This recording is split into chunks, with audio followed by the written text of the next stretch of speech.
Stories like this that you're about to see here get like next to no coverage.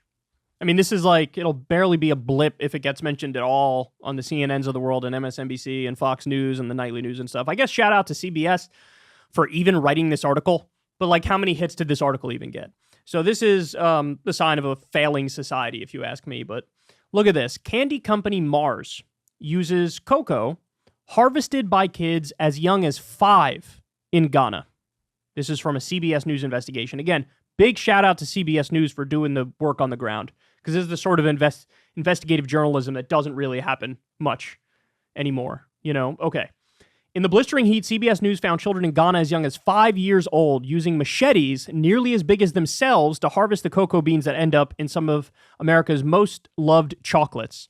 Our team traveled across Ghana's remote cocoa belt to visit small subsistence farms that supply the U.S. chocolate giant Mars, which produces candies including M&Ms and Snickers. We found children working at each one of the farms, despite the company's vow to have systems in place to eradicate child labor in its supply by 2025. Mars has also boasted about rescuing thousands of children who are listed as beneficiaries of what it calls a robust monitoring system meant to keep children off cocoa plantations and in schools. CBS News exclusively obtained copies of these lists from a whistleblower and was able to confirm that some of the listed children were still working in the fields.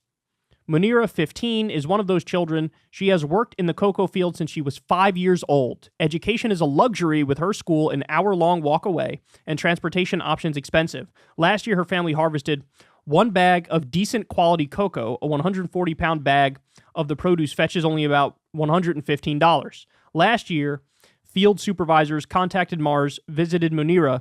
They gave her a backpack and school books with the slogan, "I am a child, I play, I go to school." But in the 18 months since that first visit, the family told CBS News no one had checked to see if Munira was, in fact, in school. Quote, "I feel sad. I want to be like a medical doctor," Munira said, "but my family doesn't have money for school. Her 12-year-old brother, Gafalo, also works in the fields, but longs to join his peers in the classroom." A cocoa field supervisor who spoke to CBS News on the condition of anonymity said almost every data used to make up the lists is cooked or is not accurate, adding that he had personally made up lists before.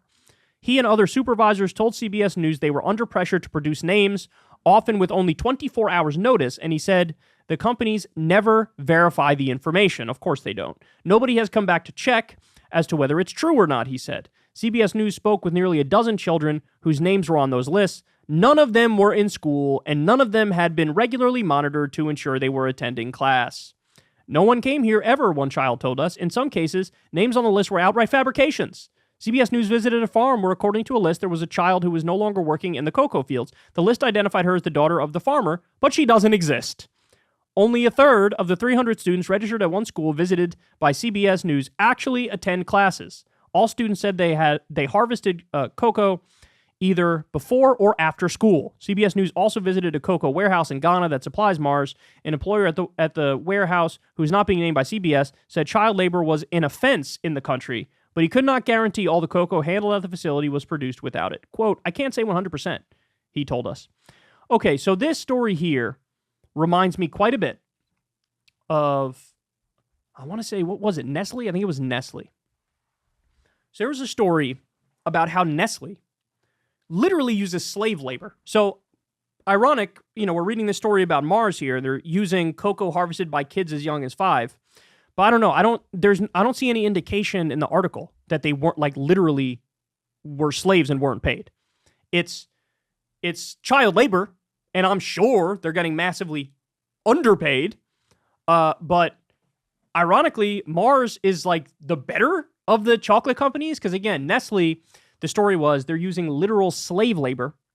And then, I don't know if you guys remember this, but the Supreme Court ruled that, look, there was a case on this. Look, the way the supply chain works, it's so many degrees and layers removed from when it gets here that I don't really know what you want us to do. So we can't really go after Nestle. We can't really punish Nestle in any way, shape, or form. So it is what it is. I remember that. It was an egregious decision from the court. We covered it, but that didn't really make news. Basically, the Supreme Court was like, hey, if slavery's happening really far, even if it's used in our supply chains, what are you going to do? I don't know how we stop it. Like, that was basically their rule. Like, we're not going to do anything. And I remember we covered that. It didn't get nearly as much coverage as it deserved. But then not too long after that, within the year, there was that very famous instance of like conservatives got mad at chocolate companies because what they made the M&M the not fuckable anymore or something. I don't remember the details. You guys can fill in the details in the comment section if you remember. And so like Jeremy Boring, the CEO of Daily Wire, was like, this is outrageous. We're going to make our own chocolate because what they're doing is not right. So they were so outraged and offended by the chocolate companies going woke that they made their own conservative chocolate. But meanwhile, the news had already been out there for a while. The evidence had already been out there for a while that they're literally exploiting slave labor in the supply chain to make the chocolate. The conservatives didn't bat an eyelash, didn't blink, didn't even hear about it probably, about slave labor being used for the chocolate. And by the way, if they did hear about it, were they going to, we're outraged, we're going to make our own chocolate? No. It would have been like, yeah, whatever. Well, Hershey's bar isn't very expensive when you go to the store, so maybe I should be thankful about the slavery. Like, there wasn't any outrage over literal slaves being in the supply chain, but there was outrage over some woke bullshit, angle to what the chocolate companies are doing with their marketing or their PR. Unbelievable. And so now here we are, however many years later, and now we hear Mars, they made this whole virtue signal show about, bro, we're like an ethical company and stuff, so we make sure our campaign is like, we don't use child labor. We want kids in school. This is our whole campaign, is we're the good chocolate company. And then CBS News scratches under the surface just a little bit, and it's like, yeah, we're using child labor. What the fuck, man? What the fuck? Kids as young as 5. And Lord only knows what they're getting paid, if they're getting paid at all. But, call it what it is. This is ruthless exploitation. That's why every single trade deal that we have with every single country that we trade with, there has to be clauses on labor rights. There has to be. There has to be rules. There has to be regulations. They have to be enforced.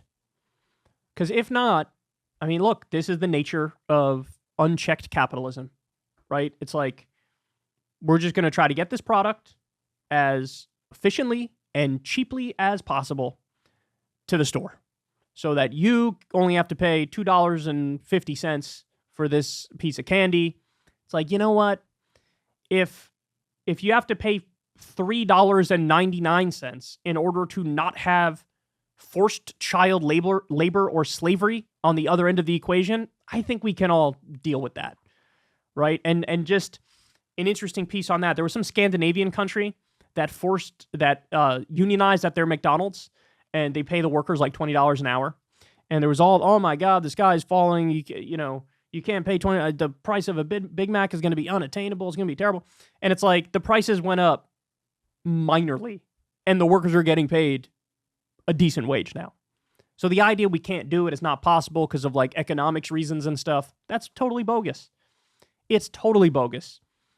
By the way, if your company can't afford to not use child labor, you shouldn't be a company. Because child labor is a social ill that's so extreme that it just shouldn't exist. So let's go ahead and find a candy company that doesn't exploit it, right? Like, let's have them rise to the top. But anyway, stuff like this, it's like, shows how warped and messed up the world is, and it's not, nobody's talking about it. Not even a blip. Not even a blip. I don't feel like it's too much to ask that our supply chains go back to non-child exploitation or non-slavery. I think if we wanted to, we could manage to create a world that doesn't rely on that sort of ruthless exploitation, and we'd all be better off for it. Hey y'all, do me a favor and like and subscribe. It helps out big time in the algorithm. Click the bell as well for notifications when videos drop, and watch that video on screen right now. You know you want to.